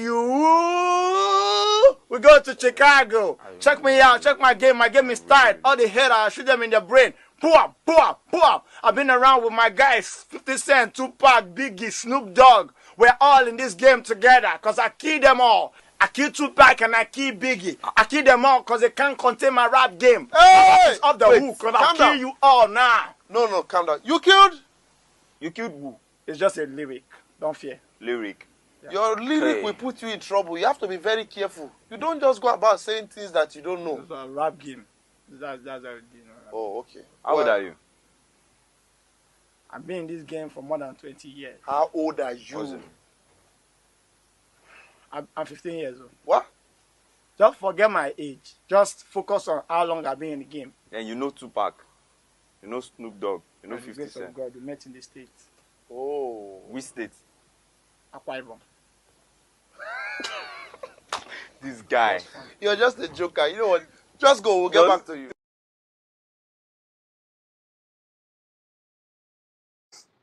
Wow. Tunde Tupac, man. Is it my time to cook or not? Or shall I just chill? I should just chill. It's crazy, yeah? I had about 30, 40 people have come into this chat today and said, great interview, WRAPSTAR. I've had so many people come here today and said, great interview, WRAPSTAR. I ain't even asked you to say that. So many people have been coming in and out. Great interview, WRAPSTAR. So if it was such a great interview, how come you guys didn't stay to watch it all? You guys kept going in and out just to see. You get more views out of Tunde Tupac. There are more people coming in to watch Tunde Tupac. That shit ain't right, bro. Put some respect on everybody that's in the sport of boxing.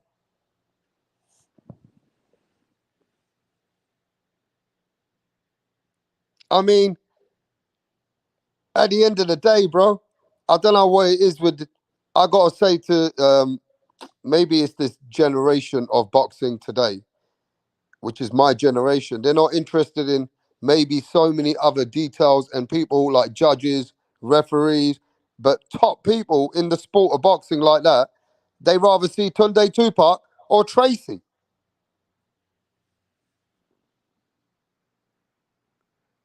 They rather see Tunde Tupac or fucking Tracy, bro. That's what's twisted. Right, what's going on here, Donny's on the next? Barry's actually going to propose to Sandra. Sandra has been giving Barry mad head lately, and he's witch, yeah? He's doing this behind the back of the boys because they know, yeah, they would have cussed him out for proposing to Sandra. Tracy had one job to do, and that was to record it, but she's all over the bloody place. Barry's clocked that she didn't get the footage, so he's going to propose to Sandra again. Oh, for fuck's sake, Tracy! What's going on? You know, you guys are fucking starting to make me forget about real boxing. You know, the other day, you know who I spoke to yesterday? Why the fuck am I going out my way to get Rick Glazier, to get Don King over here? You guys are fucking don't want to speak to Don King, Bob Arum, and all these people, bruv. I've got Rick Glazier that's maybe going to get Don King to come and say hello to you fucking mugs. You don't know about what these guys have done in the sport of boxing, mate? I don't think I'm going out of my way to get Don King to say what's going on, just to say hello. Because you guys are disrespectful. You don't respect them kind of men that have been in this sport. That imagine getting them on this channel, bro.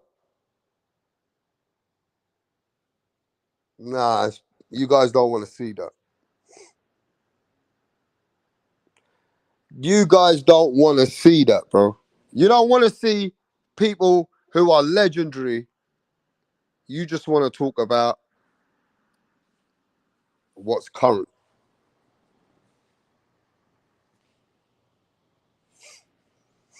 You guys don't respect it like that. You know what I mean?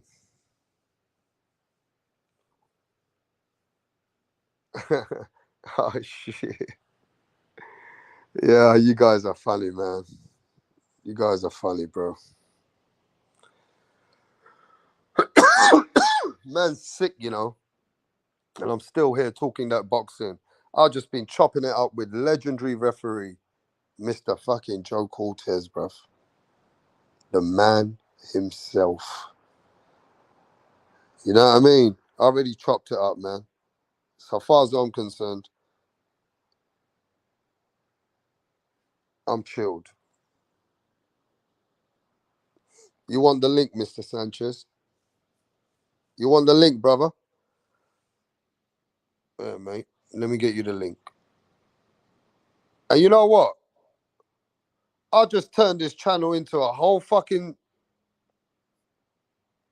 If it's all about everybody wants to come at each other, they just want to have smoke, or they want to just, you know, not talk like some serious boxing. When it comes to serious boxing, bro, you guys ain't really for no serious boxing. Because half of the serious boxing, if I get those kind of fighters even over here, which are not even big names, you guys ain't gonna come out here to vote to fucking what's it called? What's that word I'm looking to support? You guys ain't gonna want to hear from the fighters which are coming up and all that shit. I ain't gonna waste my time, bro. I ain't got time for these interviews anymore. How about that? I'm gonna cancel all these interviews. I ain't got time for them. If there's no support for the guests which are coming over here, that you rather just chop it up about Canelo or fucking Devin Haney or Tiafimo, then I ain't bringing no guests, bro. Why the fuck are we bringing guests for? You know what I mean? Why am I wasting my time? I ain't getting no interview. Real boxing, I don't want to speak to no one. How about that? I speak to everyone I want behind the scenes. I don't need to get no interviews. Not for you guys. Because you guys don't support no fucking interviews. So why am I wasting my fucking breath? Might as well just come here and chop it up. You rather listen to Rap Montana. You rather listen to Rap Montana than fucking me getting out of my way to bring the fucking people over here. You know what I mean? Wasting my time. Yeah? Wasting my time. Why the fuck am I wasting my time for, bro? Think about it. I don't mind chopping it out with you guys. That's all good, man. We do that anyway. There's nothing wrong with that. That's what we do. But me going out my way to get another interview here, there, everywhere, Benavides, Haney's, and all these refs, I even had judges coming over here, bro. I can't be bothered now. I had a judge. I've even got a fucking criminal attorney, a solicitor. Yeah? I can't be bothered to fucking bring them over here. What's the point? You know what I mean? You guys ain't interested in the Bomac criminal attorney, what he thinks of it. Yo, what happened to Lisa? Why are you saying leave free Lisa, bro? Huh? What do you mean free Lisa? What the fuck we talking about free Lisa, bro? Who's fucking blocked Lisa? Hey, Don Ramon? She can't get blocked. She got a wrench. What are you talking about? But yeah, let me tell you the problem is, bro, I ain't got time to go back and forth and do all these other interviews for you guys, yeah? If you guys ain't really looking for that. So why am I wasting my time? I'd rather just chop it up with them behind the scenes. You know what I mean? Ain't no point bringing them over here. You know, I was even speaking to a criminal attorney who can give me some details about the Bomac case. What the fuck am I doing, bro? Trying to be a journalist or something. I'm trying to get these things which are like journalists can't even get. The fuck, man?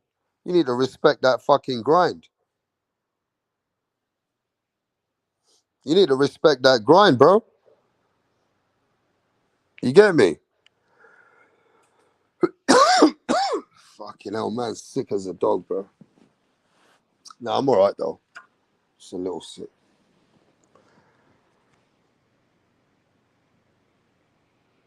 But yo, give me a second, man. I gotta just make this call. I got international work to do here. Give me a minute.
The fight. So while I was doing the interview, Xander Zayas, yeah? He got a knockout. Did anybody watch the fight? I ain't even watched the fight, bro. What happened? What happened in that fight? Yo, great interview by Rap tonight. Charlo still whooping Canelo's ass. Stand firm on that, says Tony. Who won? Yo, what happened in the fight? I'm watching something right now, some highlights. Give me a sec.